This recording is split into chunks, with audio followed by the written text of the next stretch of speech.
Life is sweet.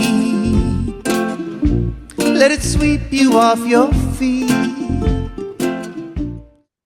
Hi, this is Allie and Find Your Joy. Please remember to like and subscribe. Okay, boy, oh boy, oh boy, we have a really, a fabulous, fabulous guest today. We have with us Lauren Odebos, and Lauren is many things, and we're going to learn all about them. She is currently already working as a nurse. She works for First Nations Health Authority, and she works with Women's Health, but she also has a secret life that is not so secret because she's up there in front of the world, bold and beautiful as can be. And she is a ring announcer for 365 Wrestling. And Lauren, welcome.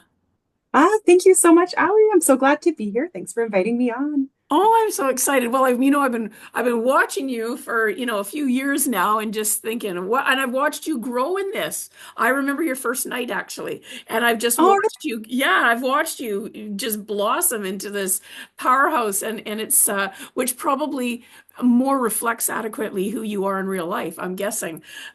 So anyways, let's talk a little bit about who you are in real life when you're not Superman, when you're Clark Kent. So you are an RN, mhm. and so you work for the First Nations Health Authority, and specifically, what do you do with them? Yeah. So my day job, my Clark Kent job, I work for Yes. First Nations Health Authority. I feel super lucky to work for them. Like it's such a good organization and the work feels so meaningful. So I'm working as a nurse advisor for the part of the communicable disease team. So I mainly work in sexual health. Okay. So like if any kids are listening, close your ears, but like working in sexually transmitted infections and doing that in kind of a culturally safe way. So I get to support nurses and care providers across all the nations in the province with like setting up their programming, making sure things are being done in a good way, and helping them get their education and sort of meeting any clinical support needs, especially people who are working in like really remote places. Sometimes if a nurse is there, they're the only care provider and they don't have Right. anyone to talk to. And I've been nursing for, gosh, since 2018. And so, I'm able to kind of like share my expertise with them. And, I also get to do a lot of fun like presentations and go to community events and do outreach that way. That's always my favorite is if we'd like get invited in somewhere and I get to host a booth at a health fair or something. So I do that. And then I also work at the Vancouver Island Women's Clinic, and we kind of work within like a women's health specialty there by referral.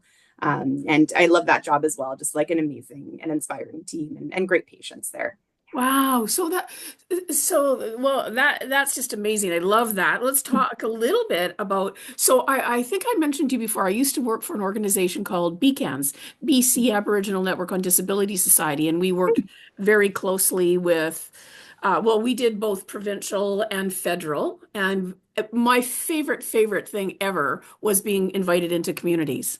It was Yeah. like to see, and for me as a non-Indigenous person, and having several Indigenous people in my family, I thought, actually, one of my friends, a person I became friends with, was one of the nurses that worked in one of the communities said to me once, I was saying to her, I thought I kind of, she goes, I know, you thought you were res or something. That's what she said to me. And I said, well, I don't know if I go that far, but I thought I knew something. I did. I honestly thought that I knew a thing or two. And then Mhm. I started to work really directly with people in remote communities and understanding the difference between one nation and the other, and how it would be no more logical than to say, well, Canadians and Americans are the same. Totally. Whether Yeah. it's a Yeah. patriarchal or a matriarchal society, or whether they, some people, there's Languages just are all so many different, different, ceremonies different. Yeah. everything was so different. And to learn that, so for me, I'll tell you what I did. All I did was I learned two things. I learned um, whose traditional territory I was on, Mhm. and how to say thank you for having me in their traditional language. I did that for every place I went. I thought if that's the least I can try to figure out to go somewhere. So what's some of your favorite things about going into communities? I'm going to talk about that because now Yeah. I'm being selfish because it's like what's my favorite thing to do. No, you just lit up. And it's interesting because like my perspective is I'm Métis. So I'm a citizen of Métis Nation, BC, which means like I've got some mixed European on my dad's side. My mom's side is like Cree all the way. But she's also fair and I'm fair skinned and I've always lived in urban places. And so I kind of feel like I've got like that little bit of insider knowledge and that little bit of like reconnection and reclamation. But then I also have that outsider perspective of like I'm someone who works for the health authority and I live in the city. And Right. so, Yeah, being fair. invited in, I like try to be pretty aware of that and like try to stay pretty humble. But I remember I was at a health fair in Tla'amin Nation and we were just doing health promotion for sexually transmitted infections. I was there. There was like a pack of nurses and dietitians and different people, and we kind of had the health services area, and they kind of snuck me in there with like cancer screening or something. And I had my little, oh, let's see if I have one. I have these like little plushies. This one's syphilis. I have like little microbe plushies just to make it a little bit more normal to talk about Oh, STIs. It's oh, like, right, kind of looks cute and cuddly. It's got like little googly eyes. So we had these at the booth just to kind of draw people in. And like, of course, there's kids at this event. It's their general meeting. And I forget, I ended up like giving some of them away. And one of them was like a little chlamydia plushie. And these two teenagers were like playing catch with it. And we did this like talking circle later that was kind of about what's going on with youth and sexual health Yeah. and different topics with the parents and with the elders. Yes. And afterward, one of the moms was like, "Are you the reason my daughter is going around saying she caught chlamydia?" And she said, like all jokes, like the humor. Like the whole time you're there, you're laughing, like your face hurts from smiling so much. And Yes. there's heaviness and stuff that happens in community as well, but the way people just like laugh and have a very particular sense of humor. Yeah. I love that so much, and it just feels so tight knit, and it just like a sense of togetherness and looking out for each other as well. And Yeah. especially in communicable disease, it's very much like people wanting to protect themselves and each other is kind of underlying it all. Right. And it's, the reality is that I can remember when I was like way younger. I mean, like, I'm way older now. But we used to, like in the 70s, when I was a teenager in the 70s, there was VD clinics, a lot of them. And people, I can remember a friend telling me, oh, that you could go there, you could get birth control and you could find out about things because it wasn't something that people were really talking about a lot. And abstinence was sort of what was being taught in the day. Mhm. And, that's fine. Abstinence works as long as one is abstinent. Mhm. And Sure. It lasts till it doesn't. and the moment they aren't, the wheels come off the bus.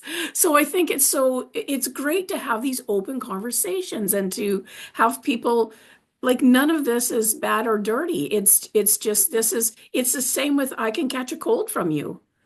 Like Yeah, yeah. it's Sexual health is that's just to me, in my way of thinking, it is that simple. So at every level of communication I have with a person and contact, then that deepens the likelihood that I might be able to catch something. And so we need to talk about it.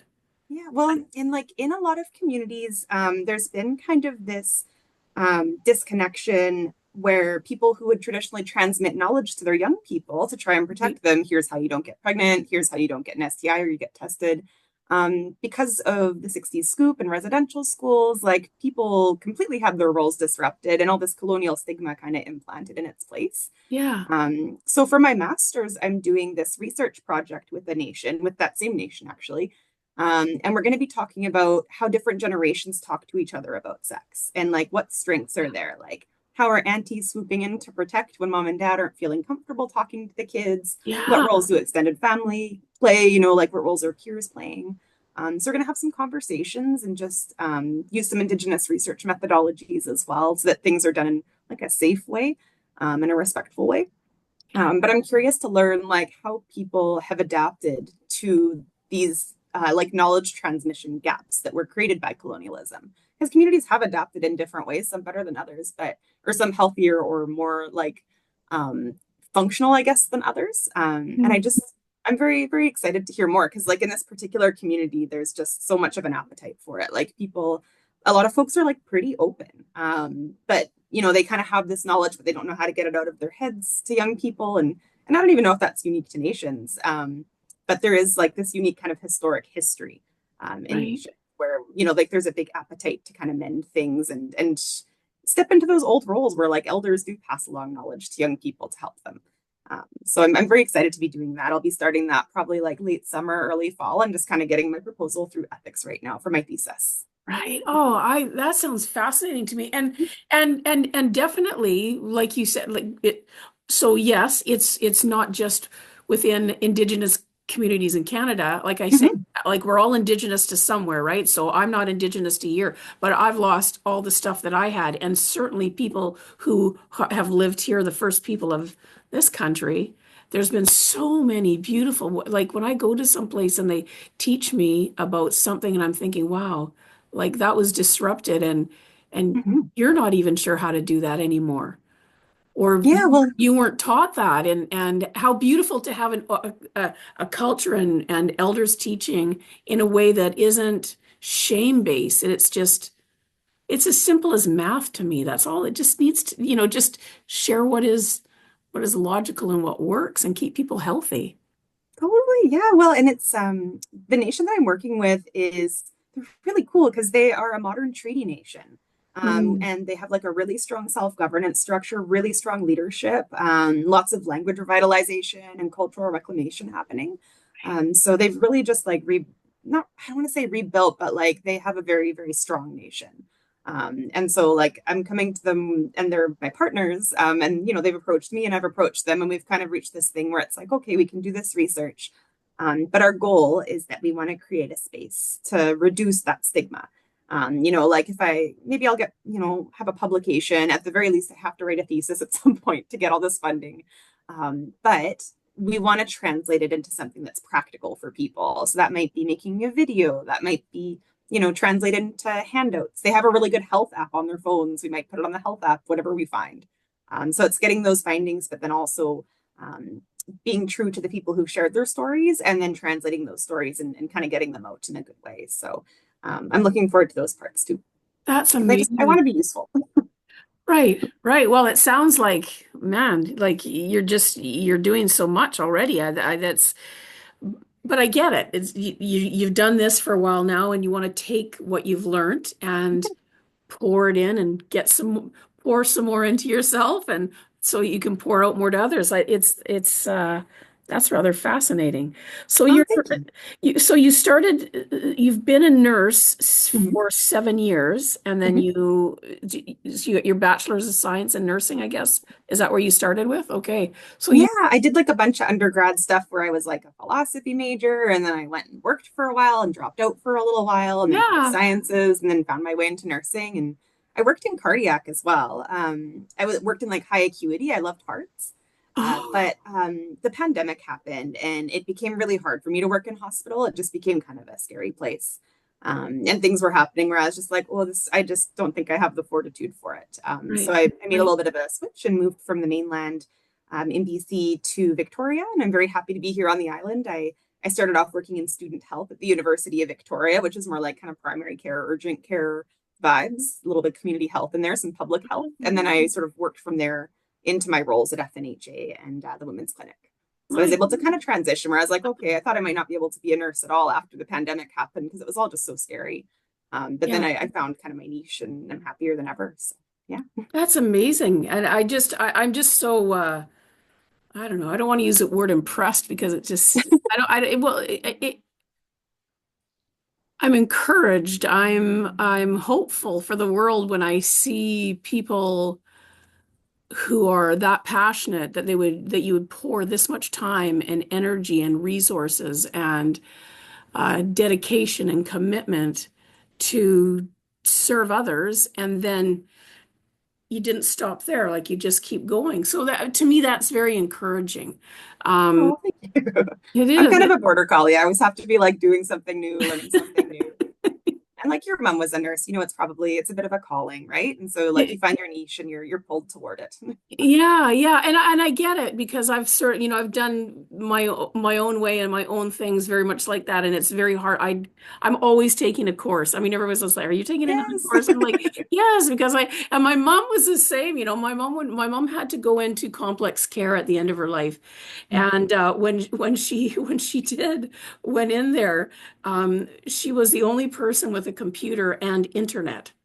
When Whoa. she was before she wasn't able, that was very sad when she wasn't able to do that anymore. But yes, my mom was in her late 80s and still, just a minute, I'm going to Google that. Or I was just playing cards with somebody in Australia today. Like she was, Wow. it That's gonna was, be my mom too. She's so tech savvy. Like she's so much yeah. better than me.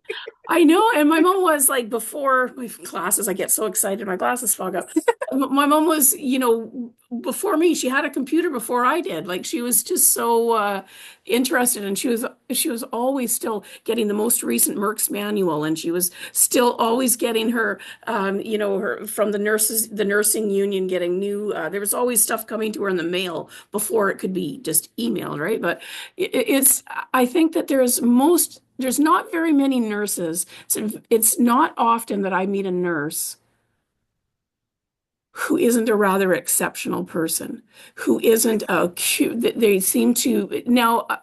You know what? I get it, right? There's some people that you wonder why they are doing what they're doing. I get it, right? So, I'm not saying every nurse is perfect and wonderful, but certainly most that I've ever met in my life are really quite exceptional and so curious. Like and I get it. My mom, I get it's science, right? So people who are interested in science are curious folks. Yeah, there's like the science side to it and like the evidence-based care, but I think there's also something really political about becoming a nurse. There's something where you Mm. kind of are physically caring for people. Yeah.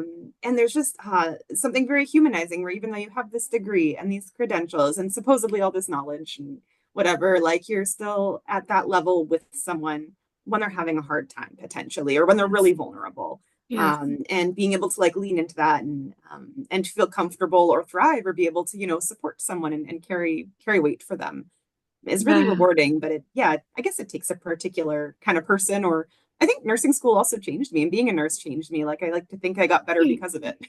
Yeah, that makes sense, right? We start doing this one thing, and then our experience and our training and things like that creates another way. I was thinking too that there's the one thing that I think is particularly wonderful about the way nurses tend to do things is nurses don't just know how to do things that help us.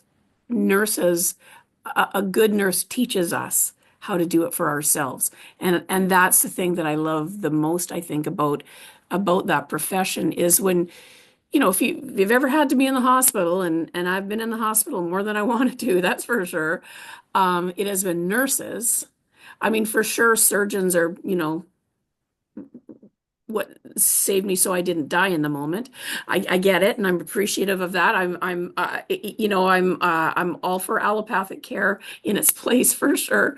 And although nurses are under that umbrella, they're also under an umbrella of complementary care and of alter like there's just a whole other way. So Totally. Yeah, they're you're kind of caregiving and nurturing as opposed to just using a skill. And like, I can't be a surgeon. I mean, I don't know. Like, a surgeon has their own thing. Like, everyone on the team is important and yeah, contributes, but a lot of nursing work I find ends up being a little bit invisible, and that's not necessarily a negative thing. It just means that systems can't audit everything that nurses do. So like right. even when we're like writing our little cheat sheet throughout, the shift about our patients and have all our labs and all our critical things and everything we want to hand over, at the end of your shift, you shred that sheet.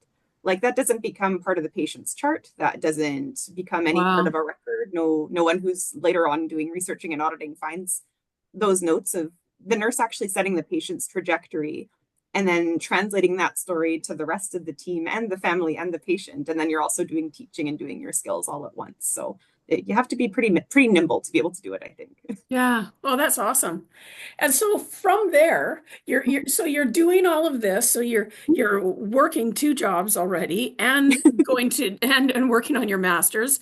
Oh well. And because you were so bored with all this free time, you you have become this amazing ring announcer for 365 Wrestling, where you go in and you are in the middle of the shenanigans that erupt every week or every time that it does. I mean, it happens quite often. How the heck Mhm. how did that work in your head? Like, how did you, first of all, how did you get there? And then from there, how did you think, oh, I think what I would like to do now, like, how did that even happen? Oh my gosh, like wrestling is such a special thing. I will gush about wrestling to anyone at any time. Like specifically local independent wrestling. Like I like WWE, but the independent wrestling is where my heart is. Yes. And so when I first moved to the island, I was kind of like healing from having worked in COVID, like pandemic times. Honestly, I was still Yeah. doing like a lot of my own work on myself and Yeah. transitioning into this new kind of primary care role where suddenly I didn't have to work nights or 12-hour days. I had weekends. And one time I went to a show just on a lark. Like I saw a poster, I had some friends from out of town. I was like, a barbed wire match. And it was Eddie Osborne and Lax Siddhartha in a barbed wire match. And I was like, that can't be real. It's got to be like plastic barbed wire or something. And I went and I was just like on my feet the whole time. I was just like beside myself. I was like, oh, this is my whole thing now. And so, so I kept going to shows. And I even like trained in the school for a few weeks, but I don't have the right brain for it. Like I just kept getting hurt. I was like, nope, this is for other talented acrobatic people. But I kept going to shows and, I'd bring like my little fanny pack that had little first aid supplies. And I was always, I'd always get the front row tickets. And they got to know me a little bit from training and they'd pull me into the back to do interviews with the wrestlers, which I think Karen's a lot better at than me, but I tried. And then, yeah, and then they asked me one time to step in and do the ring announcing one night. The regular announcer wasn't available. And I was like, yeah, sure. I don't know how to do that. I don't have any training as, a singer or public speaker or any of these things. I'm not an Right, actor. right. And yeah, and I just sort of became part of their little community. And it's like the circus, like it is a very insular, like little community. Yeah. And everyone was just so welcoming and so lovely. And there are a lot of injuries and things they tend to collect. And so I'm always like patching someone up, like up in the background They or have their own messaging nurse them the next day too. to see how their concussion is or like at one time I was like gluing someone's forehead shut because they didn't want to go to the hospital get stitches and I was like, well, I can't just let you bleed, so we'll do super glue. Because he'd had a cigarette stapled to his forehead and pulled it out and it bled. Oh my That's wrestling. And, yeah, I think before I moved to the island, I was so in survival mode, like just, getting through school, being broke all the time, working in the Yeah. hospital, these crazy hours and like physical. And I just didn't have hobbies. Like I didn't have anything that was just for me. And then I started working out and I was like, okay, I like exercising, but that's not really like a hobby. It's just something I do for wellness. And then wrestling, I was like, oh, wrestling is something that's nothing to do with, being someone who has a degree or, Yeah, right. and it's other people doing things and I can support them and make them look good. And being a ring announcer, I get to kind of be in the action all the time too. So yeah, it just became something that was just like totally fun, like totally something like a kid would enjoy. I didn't watch it growing up because it was like a boys thing. Right. And now I'm like, oh no, wrestling's for everyone. Yes. So yeah, and now I get to do it all the time and I just love it. Yeah, I've made lots of good friends and get to see incredible stunts and yeah, It's it's great. crazy, isn't it, what they can do? I've just So and much respect. I wasn't into wrestling at all. And then our son started to do this just so that he would have something to do with his son, our grandson. And I went to watch it and I was like, well, first of all, I could hear my mom. Okay, just something is very serious could happen here. Like She's not wrong. I'm thinking it's awesome and they train for it and they're so, like, as you said, so athletic. Oh my But God, if yeah. anything goes wrong, I'm just thinking I'm wondering, well, I don't know, you know what? Maybe my mom would have been more calm about it than me because I'm only the nurse's daughter. So I have that information in my head, right? That Just enough to be constant, worried. just enough to be worried and not know how to fix anything. Oh my So I gosh. And like Brian's so talented and he's passed that on to Cassius too. Cassius is like a oh, little prodigy. I can't wait to see him at the next show. He's going to be in there. I I know, I shouldn't say know. little, he's so tall. I know, I know. It's so funny just how it all happened. But so, I mean, Ryan, it was a natural thing because he's just always been that guy, right? He's always since he was really little. But I mean, you're looking on with I don't know how many people in a night are wrestling, 20 or 30 people. And they just come one after another, men, women, jumping off things, bouncing. Like you said, barbed wire. Sometimes there's Mhm. ladders and they're just doing all this And stuff. fans bring the weapons and tables and Yes. dog collars and crazy stuff. I know. And it's fun. And the community, like you said, it's so it's it gets back to what you're talking about when you're in community working with people. And then when you're here with the wrestling, I guess what we're attracted to is community. I think so, yeah. And at wrestling, it's, a lot of the same people every time. I know all my Yeah. regulars, and there's all these like little kids, the little nieces and nephews who are just feral. And we know them all. We look out for them, like I'll see a kid jumping up and down on his chair and his parents are distracted or whatever because there's wrestling happening. And, I Yes. might be like, hey, young man, you might want to step down so you don't bump your head. And it's, it's all very good natured, but we just kind of look out for each other. If someone's having a rough night, we make sure they get home safe. And Yeah. what the fans come together and help us stack chairs at the end of the night, even if there's 400 people at a show. Like it's really that like closeness.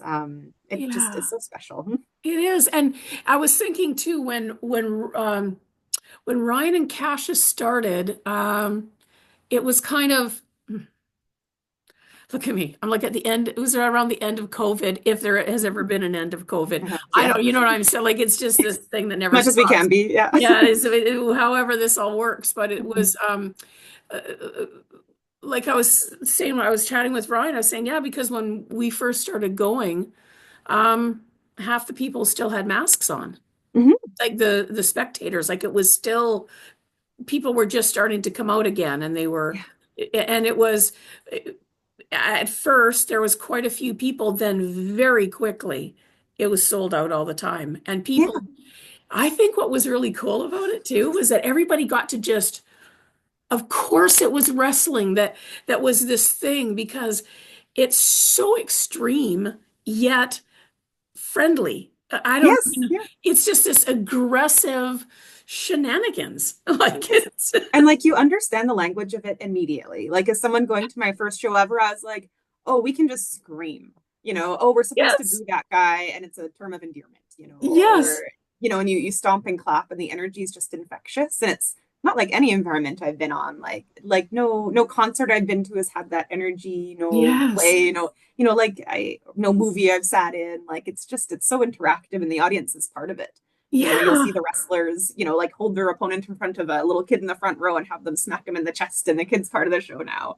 yes. Um, yeah, and it's so special because everyone's just like working together to create this kind of, I want to say it's theater, but like I wouldn't say that it's totally scripted. Like sometimes we have an idea of how we want things to go. Spoilers, like ruining the kayfabe. But there's still like an element of chaos to it. There is an element of chaos, and what is absolutely incredible to me is the athleticism. Mhm. So I mean, it doesn't matter if there's characters and there's a storyline or anything. Like you said, I mean, the athleticism is like when I watch, when I watch them, backflipping and doing all the and diving off these things and just Mhm. doing all that, it's like, oh my gosh, how do you move the next day?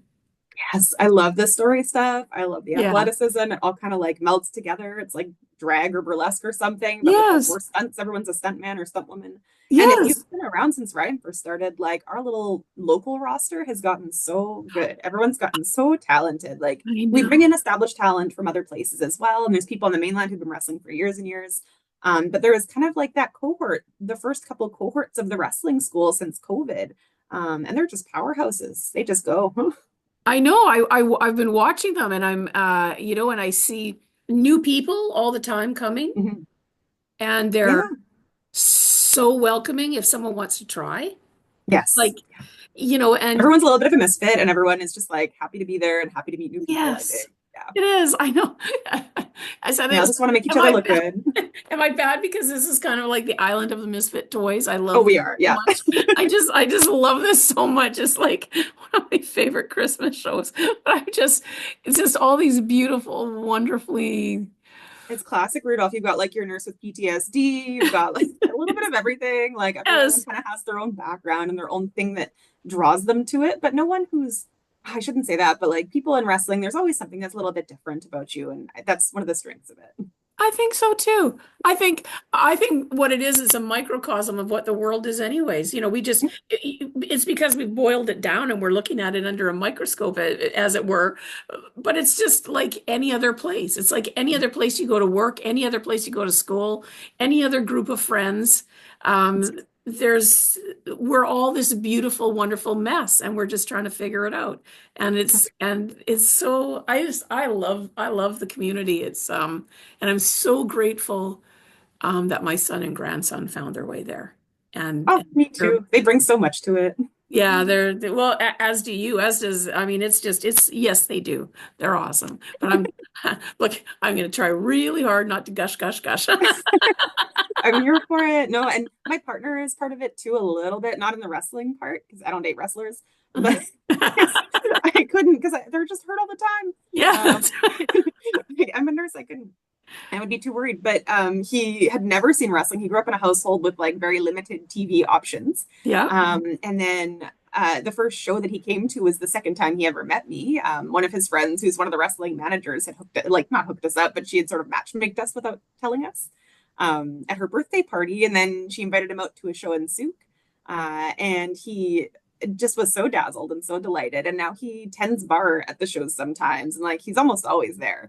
And just loves it, like is just so dazzled. And that's again like someone who's never watched WWE growing up, and you can just show Yeah, up and you're like, oh, I know to scream now, and you can like let off some steam. exactly. There's no big rules. Like you just, don't be a There's jerk. etiquette, like, but there's not rules. Etiquette's Yes. basically just like don't get in the ring, don't be a dick, try not to say anything sexist or Yeah. racist or whatever, Don't touch anybody. You're not part of this. Yeah, yeah, totally.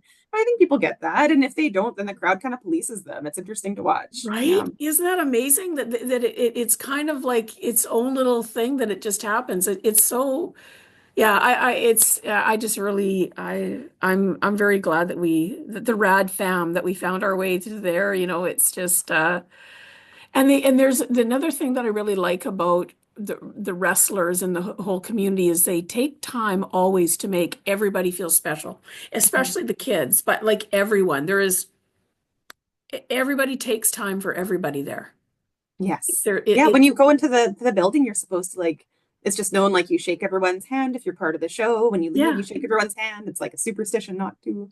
And you take time with the audience, you're always gonna sign stuff and take pictures and stuff. yeah, That's yeah, yeah. yeah. That's nice. That's awesome. Wow. Well, Lauren, what a incredibly interesting woman you are. Oh, you too, Allie. I'm just so I feel just really blessed to have spent some time with you today, and I could well, I can't wait to hear more. Have you back after you've finished your master's and your thesis, and you can tell us all about that too. I would love it. I would just love it. But We'll see how much gray hair I have by then. well, I don't. I was just going to say there. I have mine, but I don't know. I used to be a bright redhead, and this is what my gray went to. Whatever this color is, that's I what. like it. It's like a strawberry. Yeah, Strawberry auburn. it used to be quite red, and this is my gray. So, anyways, but I digress. Anyway, so thanks so much. I really, really appreciate because you are one very busy person, and I really appreciate that you took the time to come and chat with us and share a little bit of your story and all the best and all that I'll you're always doing. make time for the Rad Fam. Oh, thanks. Well, we really appreciate that. The Rad fam loves you right back. Yeah, well, so thanks so much and do take good care. And to all our listeners, Well, get out to a wrestling match in your local independent wrestling, man. If you haven't yet, I'm telling you, it's a fun, affordable family night. It's a really good time. Thanks for coming and hanging with us for a while, and I'll see you next time. Until then, this is Ali. Please remember to like and subscribe. Thanks so much for joining me today. If you found a piece of your joy in this episode, I would love to hear about what came up for you so that we can continue to grow the impact of this show. Thanks again. See you soon. And remember, find your joy.